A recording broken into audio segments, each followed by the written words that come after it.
interesting to see if we get a viewer or two. But what's nice about this one is now that we are live, there's no admin on the back end to upload to YouTube and whatnot.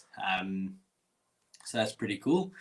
But since we moved offices, the last one, there was a shelf just above my desk, so I could slide my iPad into there, and it was almost perfect, sort of level height. Now you sort of on top of a little table, and then on top of the table there's a bit of a file. So makeshift. If I ever get a sponsor for the podcast, the first investment will be a cool stand. But then you just need to sort out your background. Well, that's the thing. I saw this cool neon sign that I don't know. Obviously, it started this. You see it a few things, so it started coming up sponsored, but it was like 12 grand or something. So I thought, not yet. You can wait. You can wait until when you're monetizing your YouTube, then you can start doing it. Then that's exactly. I'm gonna get a neon sign, good stand, Lamborghini. Rome wasn't built in a day, so you'll get there. But when you're rich and famous, you must remember me, hey? There we go. Yeah, when I stop selling real estate because I'm a YouTube billionaire or something, then that'll be good. Will be good times. Anyway, how have you been? I mean, It's been quite an interesting time up in your part of the world. Yeah. So fortunately, our home specifically was all right. When naturally you just start checking in to see how everyone's been that you're currently working with, that you've worked with, I'd say 98% of everybody's been all right. A couple sales had decent amounts of damage where retaining walls collapsed. And so insurance is just inundated with the assessors going out and whatnot. We've had one deal completely crash where half their home was lost. Fortunately, the seller wasn't there, but there were people in the flat that regrettably lost their lives. Sure. Outside of that, it's pretty devastating. Like as you drive around now, it's almost like your day-to-day has gone back to normal, but then you head down a certain road that's still closed because half of it's washed away. It's quite humbling, I must be honest. But again, it's just one of those things where it's incredible how the communities come together, and it's really special to see the donations that have gone out, not only for people immediately affected. There's been homes that are currently vacant where sellers have let people move in, or their friends that have been affected move in for free until registration happens and whatnot. So it's something quite special, I must be honest. But yeah, it's life sort of moves on quite quickly. No, it does, hey. But it's great to hear the communities like really pulling together. But that's if there's even last year when we had the riots in KZN, our area was phenomenal. So it's if anything to be proud of, it's to be entrenched in the community that you get to live in. It's something very special. Absolutely. But you guys, it looks like you have had a run of just perfect weather day in and day out. So today is one of those amazing Cape Town days where you know that there is not a drop of wind, and I mean it does look like a postcard, doesn't it? And the sky is just incredible. I think it's going to hit about 24, 25 degrees. So it's just that awesome April day. It's the little boost just before autumn properly sort of sets in. But it's an amazing day. You can't fault it. It's like not too hot, not too cold. No, if it was like this all the time, it'd be amazing. Well, we'd move there. And what's on the agenda for today? Do you have any appointments? Are you taking it easy? What's it like? No. Well, we started off our day with some sport. And then actually, I did just do a viewing at a penthouse I've got in Greenpoint with a French couple. And they're now deciding between my unit and another penthouse they've seen. So they need to go and have a chat. Decide why they don't like the other one. Yeah. Well, it's a tough call. I don't know which way it's going to go. And then I'm meeting a buyer at 2 just to get a quick initial on something. Yeah. And I think that is it. I had something at 4, but I've got quite a bit of catching up to do. I've got a couple of properties to load, quite a bit of social media to do, clear out some emails, you know, use today as a slightly quieter and a bit of a desk day. So it's quite nice to have a day like today. Yeah. Well, there we go. And anything special planned, or just take it easy after all of that, wind down and ready for tomorrow? Yeah, no, just take it pretty easy. So yourself? Yeah, I had not really a viewing, but took buyers back just to show the in-laws and the brother and sister their property that they recently bought.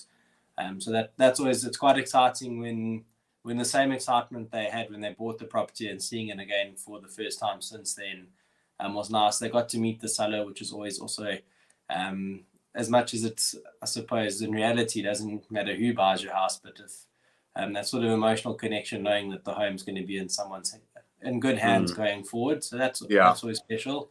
And then I had 2 appointments cancelled where I think their mornings just ran away from them, which was okay. And then after this, not much on the go. It's been one of those weeks, so not shunning it by any means. It's sort of welcomed, and then we'll probably get out with my wife and the little one and go do something later this afternoon. Also, weather's good, so a little nip in the air. Like I said this morning when we spoke, it was 14 degrees or something ridiculous, which is not supposed to happen in Durban. It was 11 here. But there you go. Jeez. So I mean, that's freezing for us. Like even 24, you want to put a jersey on. But yeah, so I'll take it easy, and then it's just back at it from tomorrow and into the weekend, I guess. And it's sort of like this non-stop roller coaster. It's interesting though. So at the moment, it's there's almost a shortage of stock for us. Like our prime price range is like from 2.5 down to 1.8. It's like this. There's just not enough homes on the market. So it's almost like as you launch one, it's just this mad dash and scramble to one, which is quite exciting, especially for us and for the seller in particular.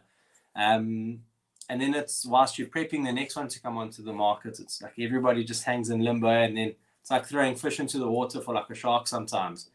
You throw it in, there's this frenzy, then it calms down, then you throw the next piece down there.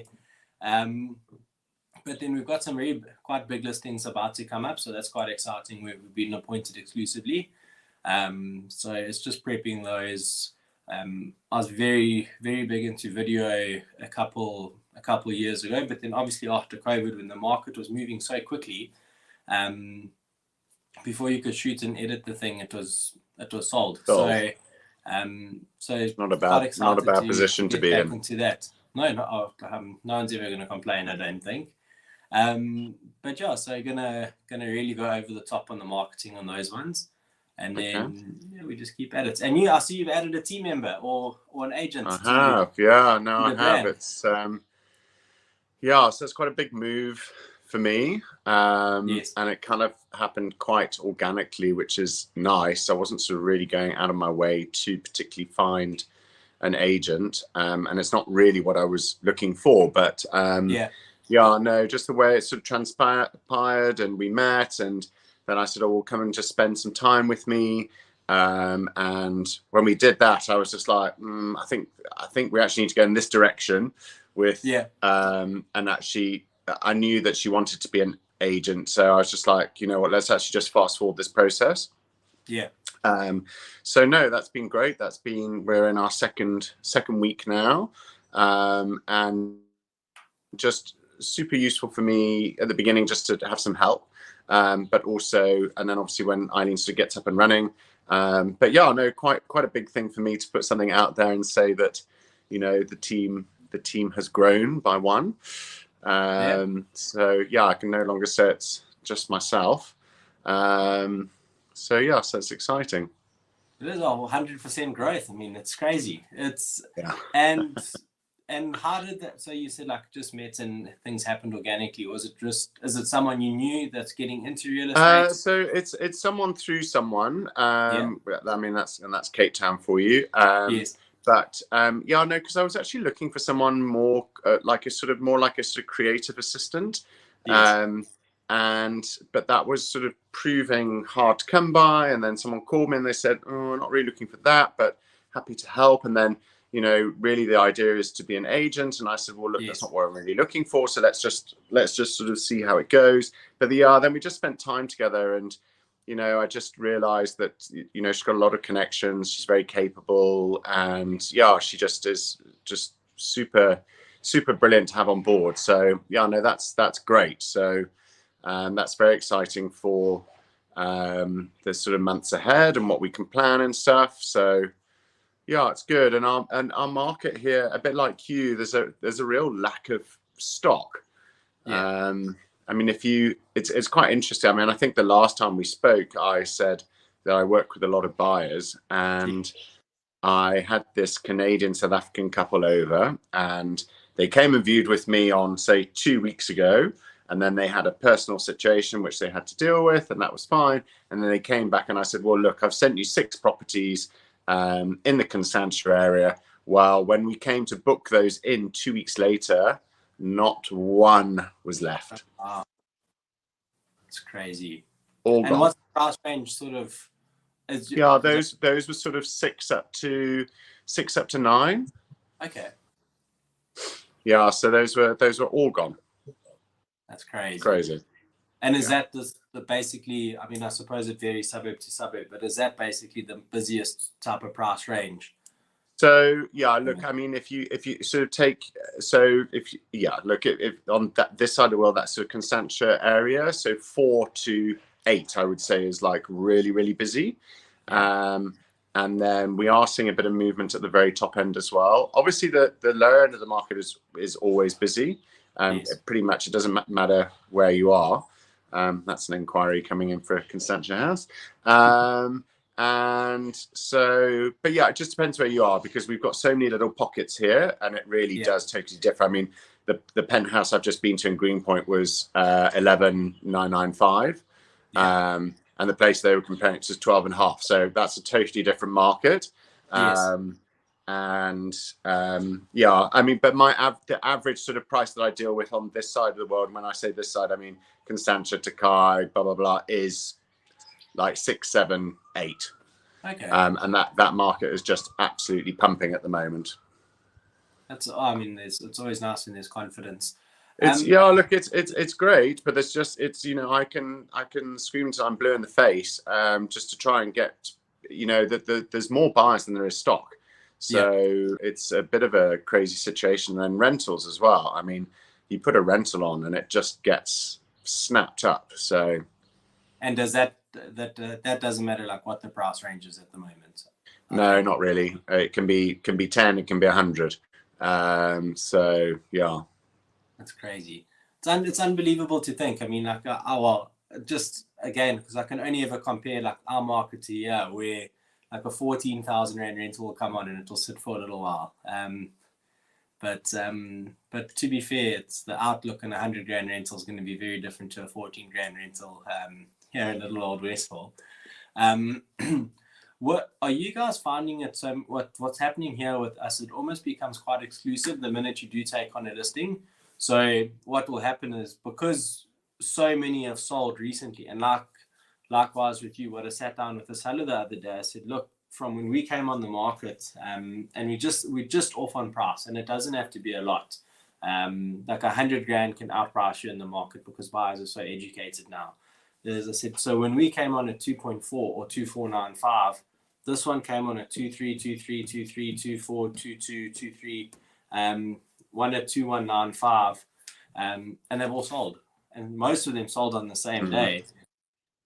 And two in particular, one is very comparable to them, also huge land, also below road and whatnot. And that was the one we came on at 2,195 for. And I said, but we didn't sell. We adjusted to 2,150. So I said, like, that minute little 45 grand adjustment, we sold for 2.2 million. Because now there's a competition between two buyers.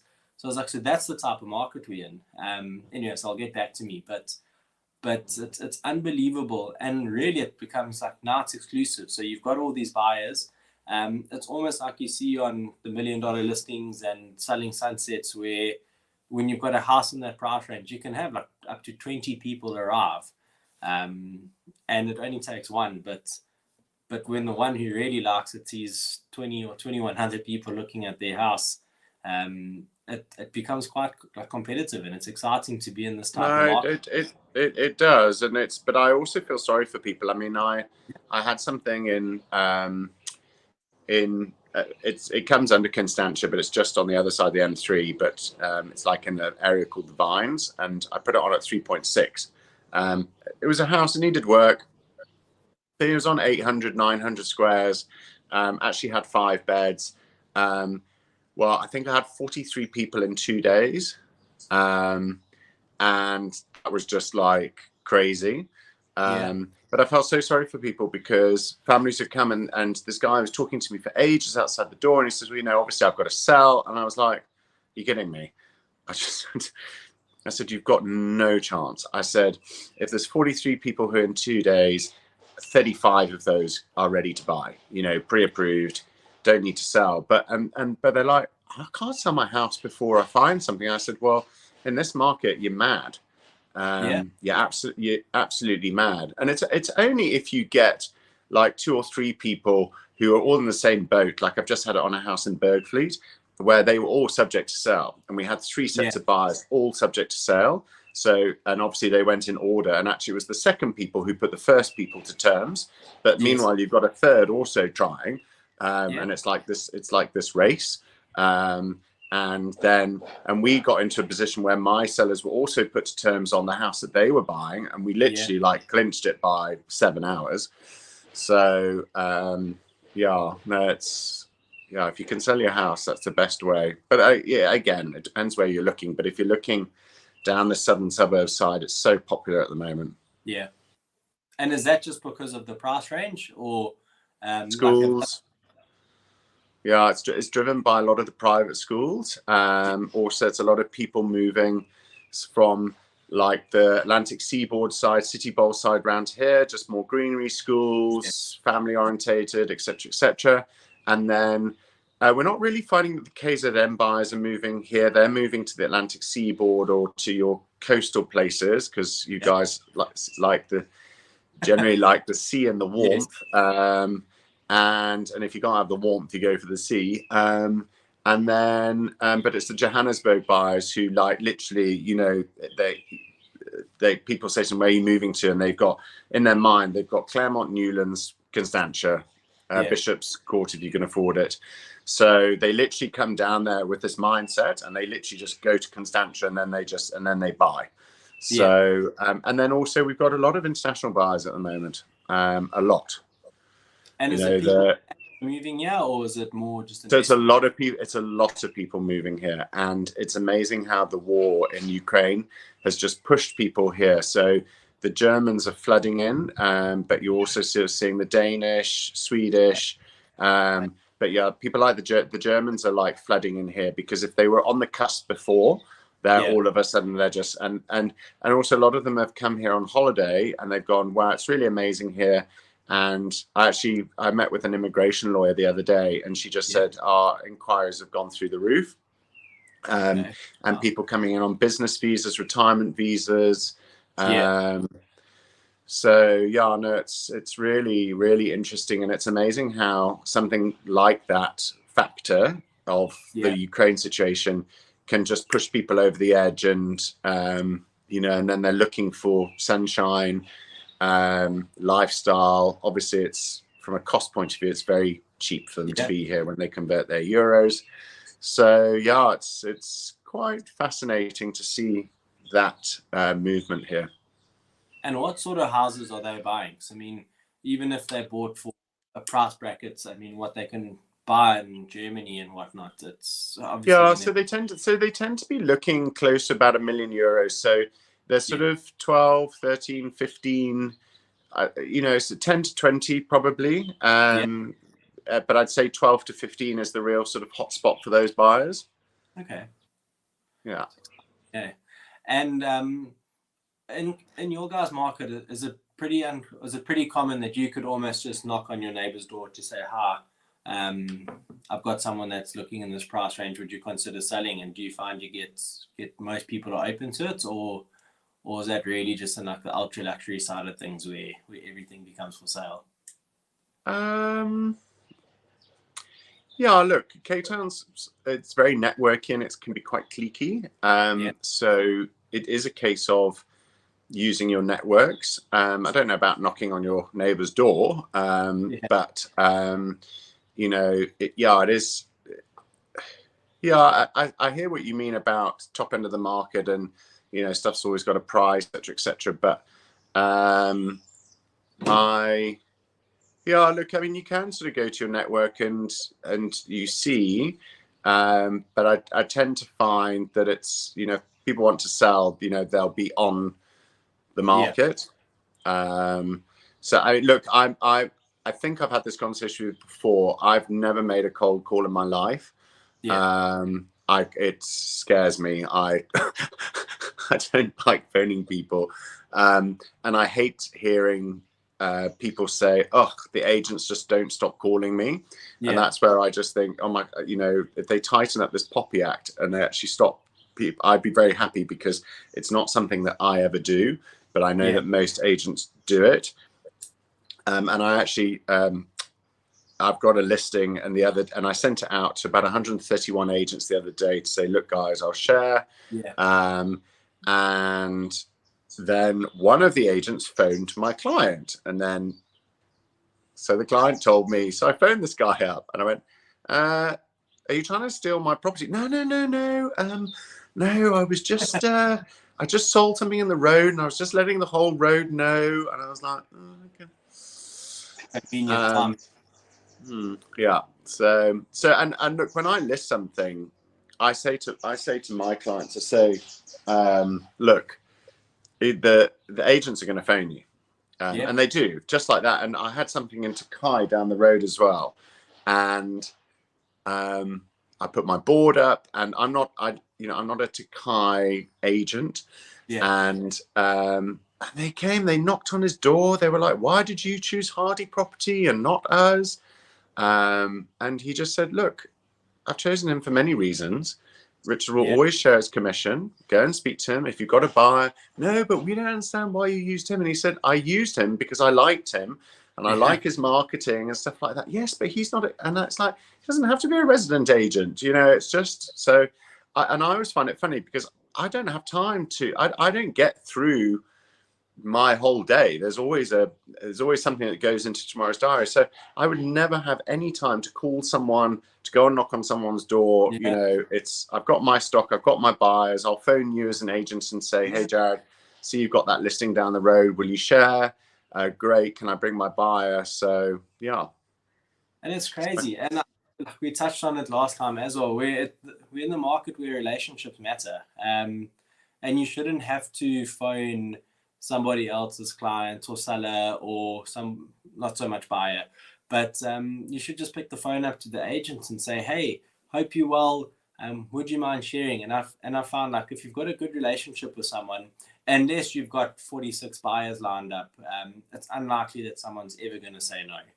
And that sort of baffles me a lot, because I've always been a relational sort of driven agent. I think you are. A lot of the people that I've noticed do well in any sort of particular market, it's because they can lean on their relationships, regardless of the agency or agents. And it usually goes the hitch. It's crazy. Absolutely. Yeah. And a deal's a deal. I don't know, have you had your session with Daniel yet? No, not yet. Okay. So he'll talk to you about, you know, when you talk to him about his London market and stuff like that, he's always about sharing. So, you know, his is about sharing, and a deal's a deal, and working in the interest of the client. And it's totally my philosophy as well. And, you know, I've really noticed that working by myself now for what is like 20 months, is that I've had the ability to be an agent, and where I wasn't before. You know, I always looked after people. So so to be an agent, and I've approached loads of agents, and, you know, for the majority, they're all great. It's like, yeah, brilliant, happy to share, nice relationship. You do get the odd sticky one. But I always believe in a deal is a deal. And God, if you have to split it 3 ways, you split it 3 ways. It's like, it doesn't, as long as the client's property sells, that's the most important thing. And you move on, and you know, and from that, you know, they recommend you to 2 more people, and you get 2 more sales because, you know, you did a great job. And yeah, so that's exactly it. I mean, but again, it's sort of each to their own. But yeah, totally. you don't want the admin. You want it's happy. It's like almost like happy wife, happy life. It's like happy client, happy life. No, totally, something like that. Something, yeah. But and in terms of since we sort of last spoke till now, like, have you found there's been a shift, or has there been any sort of like positive, other than hiring someone, has there been like a change in what you've been doing that's working better than what it was, or is it just consistent? So taking on someone was really important because, you know, I attract more and more business, but there's only one of me. So, and it got to the point where Shawnee, who's my PA, was doing viewings, and it's not her job to do viewings. She doesn't want to do viewings. So, and then that detracts from her work. So you're not then being efficient, because she's then got to go out for 2 hours in the middle of her day. And that's, you know, being admin, it's all very like this. So taking someone on board is great, because it's like, oh, please can you do this? Because at one point I was being split 3 ways. Yeah. You know, I was like asked to do 3 different things. So Shawnee went one way, and then someone else and I went, can you do this? And then I'll do this. And that's not ideal. And that's, but that's how you evolve. And that's how my business has evolved. So then it was like, okay, you really need someone to come on board. So, and, you know, it's my own business. So you worry about money and the financials, and, you know, it's a big responsibility to get there, but eventually got there. I felt very comfortable. So I am finding that, and look, it's very fresh. We're only in, we're only in week 2. Actually, no, I think we're in week 3. Sorry. So that's sort of evolving. So if we talk in 6 months' time, you know, let's see where we're at. Because it's another person bringing in business, which is great. I guess it takes off the sole responsibility of you being the breadwinner, so to speak. But you still can't take that away, because, you know, it's just, I think it's a bonus just having someone else. So look, it's still incredibly busy. As I said today, I've got about 3 or 4 properties I need to load. And that takes time, because, you know, I use all the channels. It's like my own website, your Property 24, the international ones, then it's all the social media. So it's just like, you've got to get, and I do all of those there and then, because if you don't do it there and then, it's like, it goes into, and also consistency as well. So it's just like, you know, so today's going to be a very useful day for that, which is a shame, because it'd be a very nice day to go and have a nice lunch somewhere, or maybe we'll go and have a nice supper somewhere at the end of the day. So we'll see. We'll take the boys somewhere nice for supper. So yeah. And then just to sort of reverse a little bit, how do you think you're going to fit in, or because now you effectively become a mentor as well, and like a training, like your own training officer for the brand. Have you given much thought, or no, I've given a lot of thought, because that was my biggest fear, actually, was the time allocation. But I do also believe in paying other people to do things, you know, which they do specific. So when you say so look, the on-the-job training, yes, with me, which is why there's all this shadowing going on. It's like, right, come to me with this house, then you can do it. Come to me on valuations, come, you know, so that is on the job learning. Unfortunately, Eileen is incredibly capable. So, which is great. And then but with regards to other stuff, so if there's like, you know, EAB training, or the stuff for the legal side of it, or whatever, I'm more than likely to engage with an attorney, or look up courses and say, look, here you go, please go to this, please go to that. It might be useful for me to go to the odd one as well, because I'm now not part of this big corporate where they go, right, on this Thursday we're doing this training, on this Thursday we're doing this training. You know, now it's like, you know, when it's just yourself, you're like, you're just sort of full steam ahead, and you're not really thinking about that. So it's actually quite useful to have someone on board now, because I will go, right, okay, you need training in this. I could probably do with a refresher, and let's engage with this company or this solicitor or this trainer or whoever to go and do it. So I think that's actually how I will handle it. I always think that and that's why I said to you, like, Shawnee, my PA, shouldn't be doing viewings. That's not what she's paid to do. She's the cog behind everything. She's the machinery. And as soon as you take her away from that, she becomes inefficient. So as soon as you stop me from making money, if I'm not making money, then what am I doing? So if it's, when it comes to training and stuff, pay someone else to do it, because, you know, I think it's money well spent. I heard a good one the other day, and it was like, if you can't do it, you delegate. If you can't do it, you automate it. If you can't automate it, you delegate it. And if you can't delegate it, you delete it. That's quite powerful, because then you look at your day to day. So like, I like the social media, but then there's other things that I've done that takes away from the things I like to do. And so, it just gets shifted around. And sometimes the shifting costs a bit of money, but no, it doesn't. Worth it. No, I mean, I'm a great believer in you've got to spend to accumulate, you know, and I consider that with my advertising and all that kind of stuff as well. So, you know, you've also got to be quite brave as well.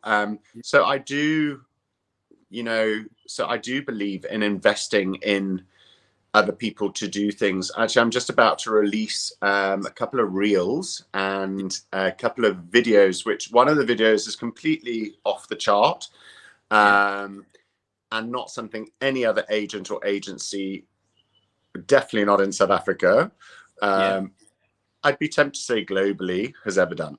And you'll have to wait and see, because I'm not going to tell you what it is.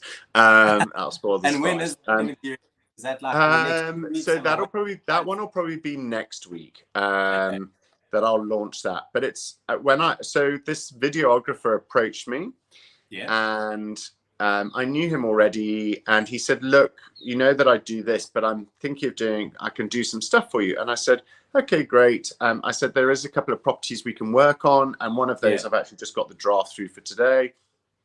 So I'm like, okay, that's great. We can work on that. But I said, I've got this other idea. And he was like, wow, okay. He says, no other agent would think of doing that. So I said, I really, really want to do it. So we filmed last Friday. And that should come out next week, I reckon. But the point was, it's paying someone to do what they do, skills. He's doing all the editing. I said, listen, I'm giving you carte blanche. You can do, I said, send it to me, but I'm kind of like relying on you. It's your skill set.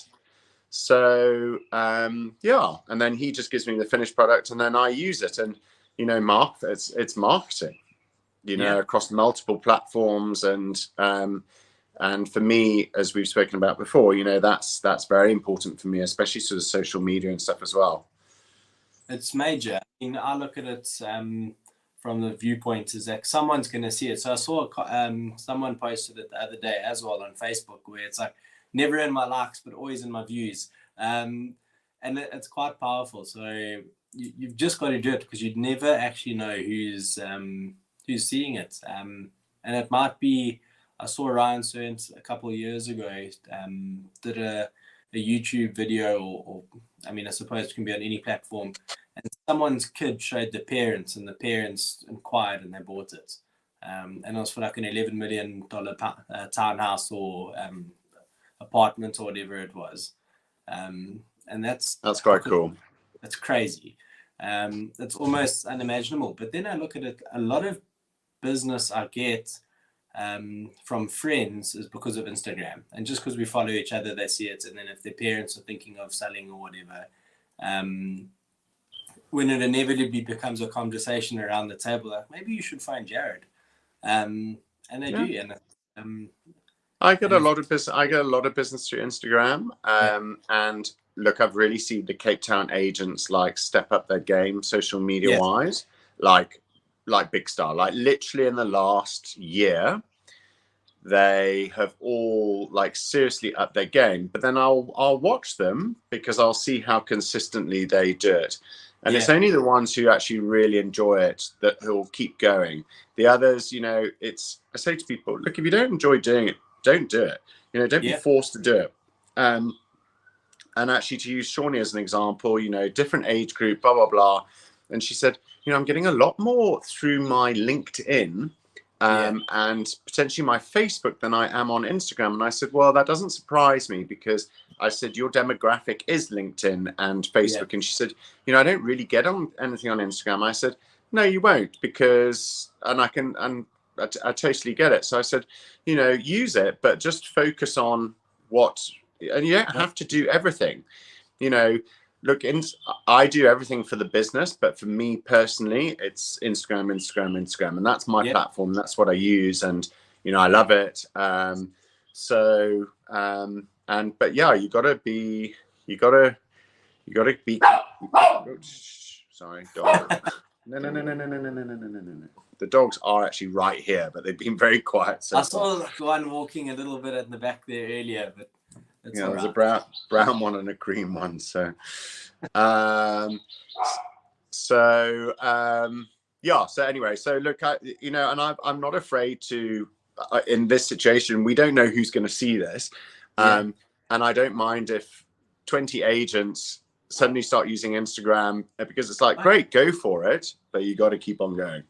You got to, I mean, one of the guys I've done one with is like, you just have to be authentically you, and like exactly that. If you don't enjoy it, it's okay. If you do it a little bit, that's fine. But if you like singing at the robots, you'll get more business and enjoyment. Or diving into swimming pools. Well, with your clothes on. I wanted to get back into that, but we're heading into winter. So, but and I enjoy it. People enjoy it. I know, but it's so. I mean, but it's and it's like there was a company down here. This is the English in me. I think they're called Folshenk and Haynes, and when they launched into Cape Town, the guy was the Bloberg agent was in a suit walking out the ocean. Did you ever see that? No. Did you? Okay, so that's what he did. He was in his suit walking out of the ocean onto the Bloberg beach. So that was like their campaign for there. And you know, it was cool. But that's been done now. And also you dived into the pool at the beginning of the year or whatever it was. And that's kind of been done now. I know I said to you that we should maybe both dive into a pool today, but I'm the only one with the pool at the moment. And so you got to think of creative ideas, which is why this video that I want to release next week is not something that any agent would ever promote. So I'm quite excited about that. Always got to keep. I can't get through all my creative ideas as well. That's the problem, is that I have so many ideas and I can never get through them all. So it's like, Richard, like, write that 3 months ahead in your diary, because otherwise I get distracted by it, because my mind is so creative that actually I get excited about the marketing and everything over everything else. So so I can never actually get through all of the ideas. So anyway, it's quite nice to put a couple of ideas into play. It's exciting. So I mean, what I used to do at one point was I just wrote off like a day to content in terms of filming stuff. So I might film 3 homes in a day. But like, at least I know I'm not going to be distracted by any other activities or the viewing that runs 20 minutes late, then you can't do it. And then what's nice is when you do multiple things, you get multiple things back, and you can schedule them like a week apart, knowing that you only have to then really film new stuff in a month's time. But that's, like you say, it's so easy for the day to consume you because something ends up happening. And look, this job is never dull. It's like, you know, it's like yesterday I was like, oh yeah, I've got a desk there, and then someone goes, oh, I saw this price session, please can we say it at 3? So you're just like, yeah. And then I had a 4:30 in town, but that cancelled, so that swapped for that. So I can never say, I mean, to have nothing in one day is never going to happen ever again, I don't think, in my life, apart from Christmas Day.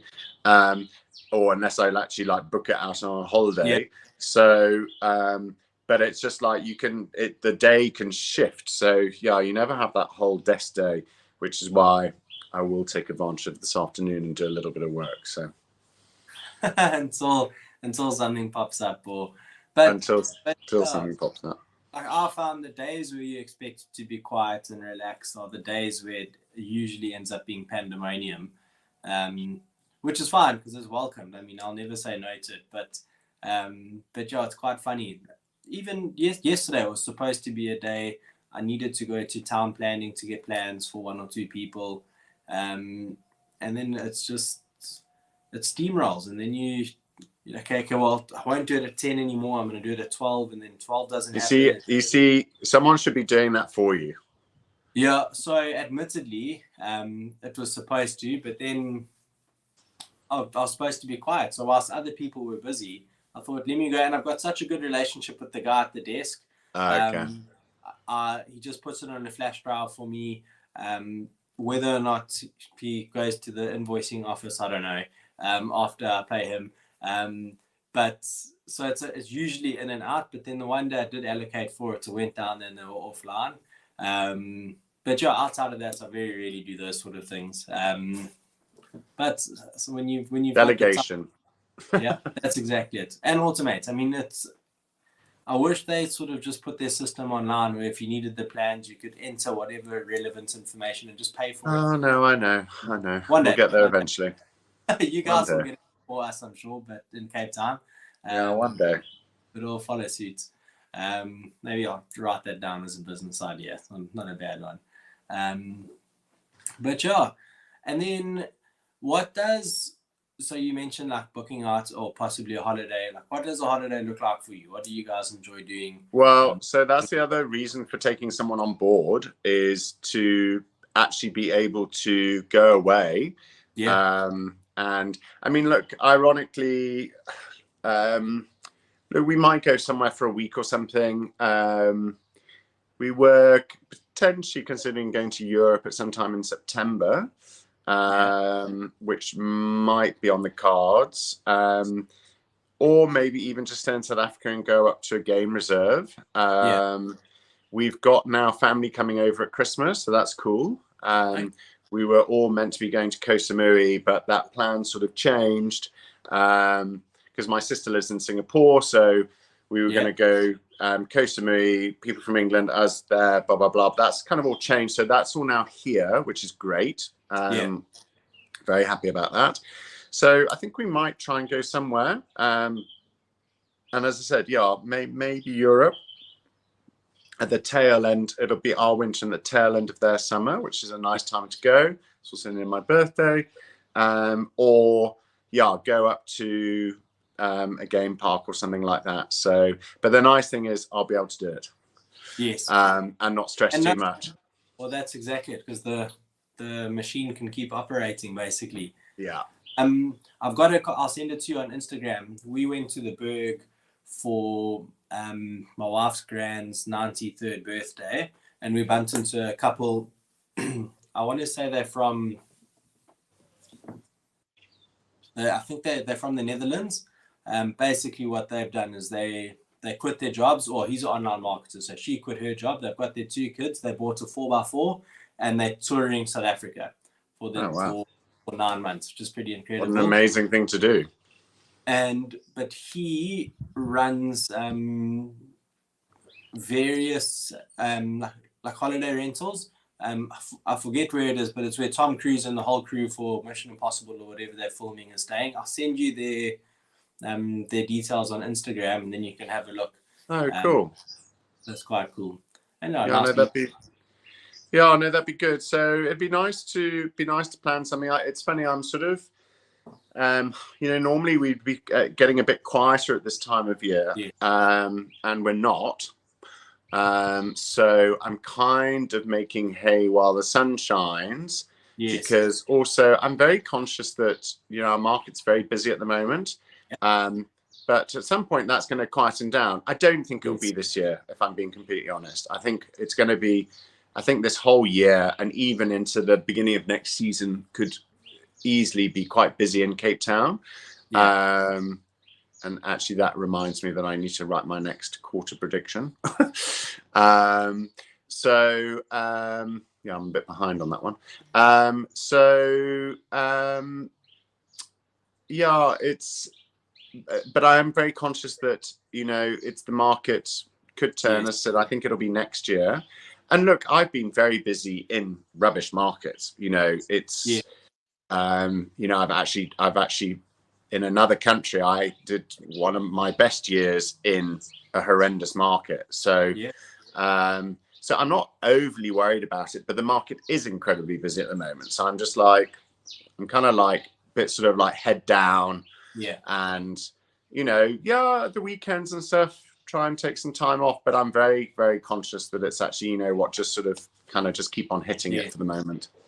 And do you think it would quieten across every price range, or do you think just maybe the luxury end will take a bit of a dip, but the family sort of driven suburbs? That's a very hard one to answer. And as I said, there's so many different markets in Cape Town. Yeah. I mean, like, if you take an example at the moment, you can take a suburb like Rondebosch. Mm-hmm. Now, Rondebosch at the moment is dead. And it's dead because it's very school-led. So that market will really pick up in August, September, October, when people start thinking about the school years. Yeah. Whatnot. And then, obviously, the low end of the market can get affected by interest rates. Yes. So the bonded properties. And I think also your real middle market here, your 5, 6, 7 can also get affected, because those people are, I call it your sort of almost middle class. Yeah. But it's so hard to have a prediction. But I think the general market will slow, but I don't think it'll be this year. And what I'm particularly frightened about is the lack of stock. In certain parts, people just can't find houses. Yeah. I've got a big rental. I've got a very nice rental coming up in Constantia, which I've had rented out now for, it was one of the first ones I did. So it must be rented out for about 18 months. Yeah. And my client came down from Johannesburg just to see it. They're moving out this weekend. And he said, "Oh, do you think we can rent it out?" And I said, "Are you joking?" I said, "I'm going to have a queue of people down the road and a swing of cars going around this fountain in the driveway, and it's going to have to be like," because I said, "There's nothing like this." So yeah, it's crazy. And we're nearly in May. Yeah. We're meant to be quiet. And it's still, the international guys are still here. Yeah, and that's obviously uncommon for. It is, because they're normally all gone by the end of March. But I mean, when you've got weather like this, why wouldn't you push your time through to April? Yeah, yeah. This weather is incredible. Yeah. You imagine you're here on holiday and you go to one of the wine farms and you stand outside and it's 23, 24 degrees and there's no wind. Oh, amazing. Maybe I'll sack that work off later and go and do that. Tell yourself, you deserve it. Yeah. We did this training thing the other day, and like one of the things was that you deserve it. And like, geez, I use that to sell myself like anything, like whatever you think of, if it's like you deserve it. Feasible, I deserve it, and like I can convince myself thank God my wife was like the anchor in our relationship. She's like and a little bit more down to earth and realistic, because I on that Easter weekend, so I found that the one weekend apart from Christmas where actually people aren't that focused on property is that Easter weekend. It's family, it's people go away, whatever. And I kept on walking around the house going, it's okay to go and watch some television in the middle of the day. Okay, it's okay actually to do nothing. It's okay to go back and watch some of that series again. So, because that doesn't really happen. So actually the Easter weekend was amazing for that. Okay, it made the next 4 days quite unbelievably busy. But the Easter weekend was super nice for just having a bit of downtime. We expected that. So usually April, just with all the public holidays, People usually go away more often. Like they strategically take leave where you take 5 days and you get 2.5 weeks off. But it's been crazy. So it'd be interesting to see when it's also. Yeah, I think this whole year is a bit sort of topsy turvy. Yeah. And I think only like next year we'll get into more sort of back into the pattern of what is deemed as normal, so to speak. But I think at the moment there are various factors going on, which is just pushing people towards markets which they never necessarily thought would happen, and that's something that we're definitely experiencing. So yeah, that's exciting stuff. But I'll let you get to it. I think we're approaching about an hour. So from here you are adminning, and then you've got a viewing, or if you've got a viewing, then you're adminning? I'm getting a final signature on a deal at 2. And then I'm adminning, if that's a word. Oh, it is now. I'm gonna. And actually, on that admin side, Shawnee's now away for 10 days. Yeah. She's actually from East London, so she's gone up there. And I said, please leave your laptop and your work phone. And she was like, are you sure? And I went, yes. So I'm actually going to go and check those. So, so that's very admin. But yeah, I'm going to go and do that, and then go and do my 2 o'clock. And then, it'll be home, maybe go for a nice bite to eat later. We'll see. Very nice. I think, that sounds like a plan. And you also enjoy a bit of family time as well. Definitely. Thank you. Well, it's good catching up, Richard. We'll definitely do it again. Cool. We'll excellent. Maybe we'll chat maybe catch up in 6 months or so and see where we're both at. Might catch up after the video. See what happens. I'll definitely message you though when I see it. Okay, cool. Awesome. Well, no. Anyways, perfect. Have a good one. Super. Cheers. Now.